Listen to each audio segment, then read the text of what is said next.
Ya estamos de regreso en este su programa Nutrición en las diferentes etapas de la vida, en este día domingo, un día soleado por acá, por esta zona, y queremos hablar en esta hora, en estos momentos, acerca de la pelagra o la enfermedad de las 4D.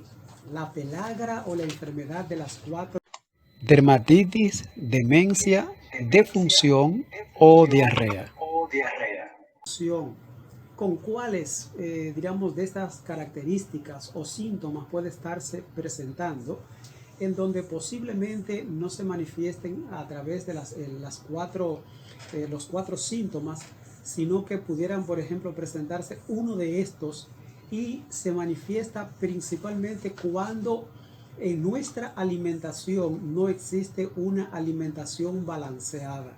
¿A qué le llamamos una alimentación balanceada? Donde a través de los alimentos ingerimos todos los nutrientes, vitaminas, minerales, aminoácidos, ácidos grasos que nuestro cuerpo necesita para mantener nuestro cuerpo saludable.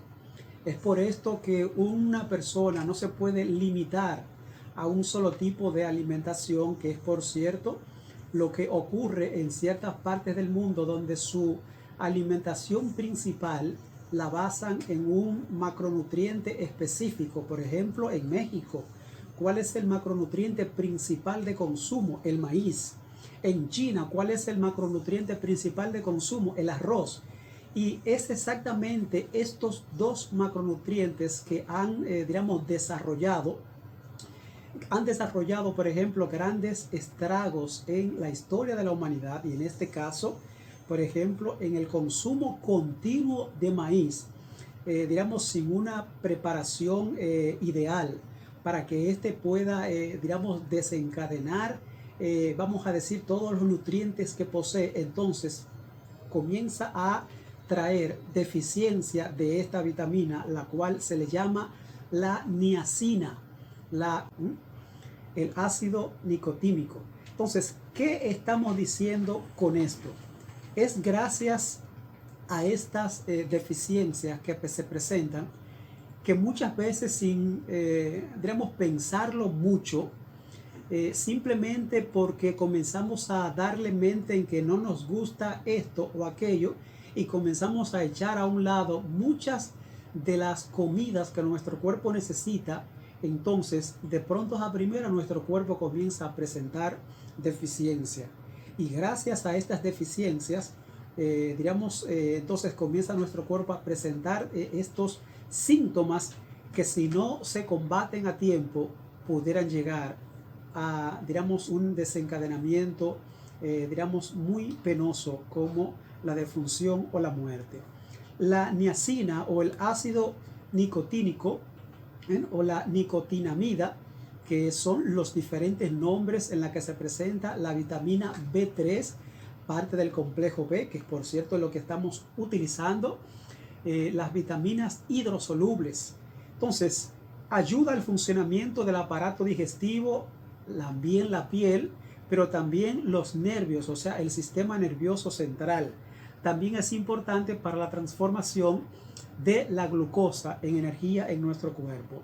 Durante muchos años, la dosis de 1 a 3 gramos de ácido nicotínico, otro nombre de la niacina, como habíamos mencionado, al día, han sido usadas para el tratamiento del colesterol. En otras palabras, la hiperlipidemia, o sea, cuando los niveles de lípidos corporales están por encima de los niveles normales. También esta vitamina, la niacina o la niacinamida, como le llaman también, o la vitamina B3, puede ayudar a incrementar el nivel de colesterol bueno, el HDL, en la sangre. Puede también disminuir la cantidad de grasa no saludable en la sangre. Se descubrió por un nutriente que se buscaba en una, enfermedad que se presenta en unos 1961, a principios del siglo XXI, en una de estas naciones en donde cuya alimentación estaba basada principalmente en el consumo de maíz, una enfermedad que se presenta cuando una persona no obtiene suficiente niacina, una de las vitaminas del complejo B, o un aminoácido llamado triptófano, esencial, por ejemplo, incluido en lo que es nuestro código genético. La deficiencia de esta vitamina, que vuelvo y repito, normalmente está incluida dentro de las vitaminas del complejo B, aunque muchas veces viene, por ejemplo, en cantidades muy bajas, que más adelante estaríamos hablando de estas cantidades que necesita nuestro organismo. La pelagra, cuyo nombre o enfermedad se manifiesta por la deficiencia de esta vitamina, se produce por esta deficiencia, pero también por la deficiencia de triptófano, que es un aminoácido, y se caracteriza por una dermatitis, o sea, unas condiciones en la piel. Conforme progresa la enfermedad, hay demencia y posiblemente diarrea. Fíjense cómo la deficiencia de una pequeña vitamina comienza, por ejemplo, a trastornar lo que es el desenvolvimiento de nuestro cuerpo, representándose primeramente por algo sencillo entre la piel, posiblemente quizás descamación o blanqueamiento, por ejemplo, de parte del cuerpo en la piel, o algunos eczemas y otros síntomas similares, pero al no atenderse, ¿cómo puede entonces llegar a trastornar lo que es el funcionamiento del sistema nervioso central? Y cuando llega a esta condición, imagínense qué sería entonces de nuestro cuerpo. La pelagra no tratada es mortal, o sea, puede llegar entonces a la defunción. Si bien la causa nutricional de la pelagra se encuentra bien establecida y el triptófano o la niacina evita la enfermedad o la cura, o sea, si tenemos esta deficiencia y ya entramos digamos, en el padecimiento de la pelagra, una vez, si esta es la causa, al comenzar a consumir cantidades específicas de esta vitamina o vía, por ejemplo, el aminoácido que sería el triptófano, entonces pudiéramos llegar a, digamos, restaurar una vez más nuestro cuerpo. Entonces puede tener importancia otros factores, entre ellos la deficiencia de riboflavina, que es la vitamina B2, pero también la piridoxina, que es la vitamina B6, ya que el triptófano, que es el aminoácido, necesitaría de estas dos vitaminas para convertirlas en lo que es entonces la niacina o la niacinamida. Fíjense la relación que existe siempre en las diferentes vitaminas del complejo B, ya que una ayuda a otra para que haga su función y esta a su vez entonces ayude a que el metabolismo corporal se realice de manera adecuada.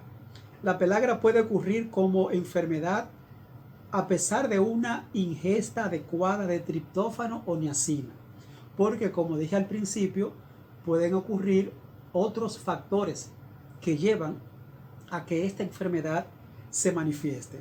Varias enfermedades genéticas pueden producir defectos del metabolismo del triptófano y muestran vínculos con la aparición de la pelagra.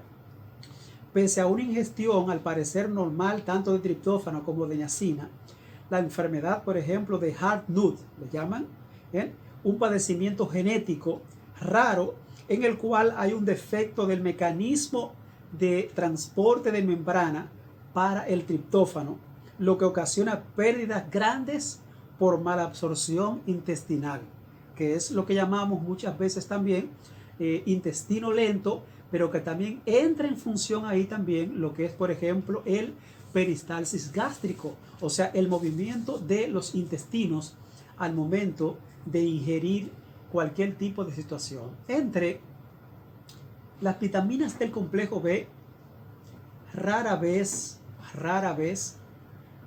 ocurre, diríamos, intoxicación por exceso, ya que como pertenecen a las vitaminas hidrosolubles, normalmente el cuerpo, por ejemplo, los absorbe y el exceso los excreta principalmente por la orina, con excepción de esta vitamina que es la niacina, ya que normalmente, diríamos, son amargas, y es posible que una cantidad mucho mayor a la normal pudiera acarrear ciertos descontroles en lo que es, por ejemplo, los intestinos o el mismo estómago. Es por esto que por lo menos en esta vitamina hay que tener ciertos controles en su ingesta.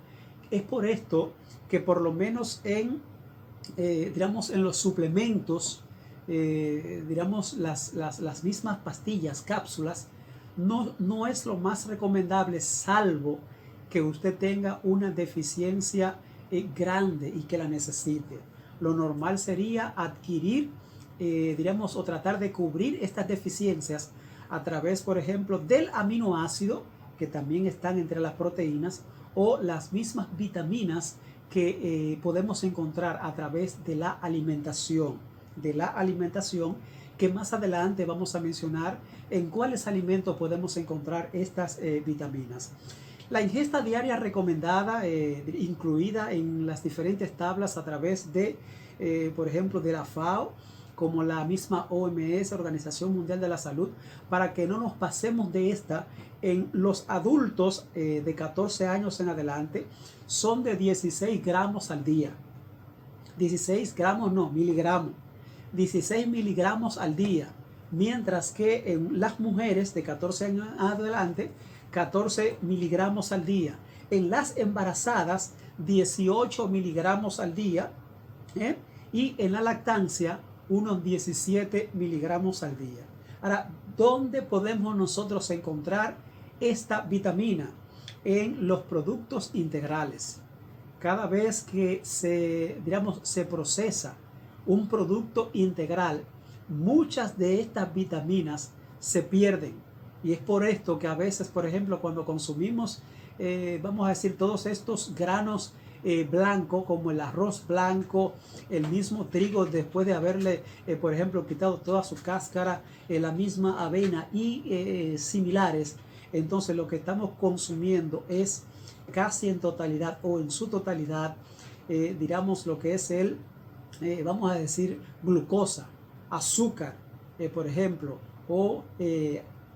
bueno, otras cosas que no son parte de estas vitaminas, que no son parte de estas vitaminas. Por ejemplo, en la leche, en los huevos, en los cereales enriquecidos. O sea, ¿cuáles son los cereales enriquecidos? Aquellos que le han añadido la vitamina. O sea, que son hechos de cereales que no son integrales y que para cubrir ciertas deficiencias entonces le añaden la vitamina. En el pescado, en las carnes magras son aquellas que no poseen grasa, principalmente, por ejemplo, las carnes blancas, las legumbres, los diferentes tipos de granos, habichuelas, tanto pintas, rojas, blancas, el mismo garbanzo, los maníes y las aves de corral. Las aves de corral. En estos alimentos podemos encontrar esta vitamina para que estos padecimientos no nos ataquen a nosotros y podamos pasar por esta situación.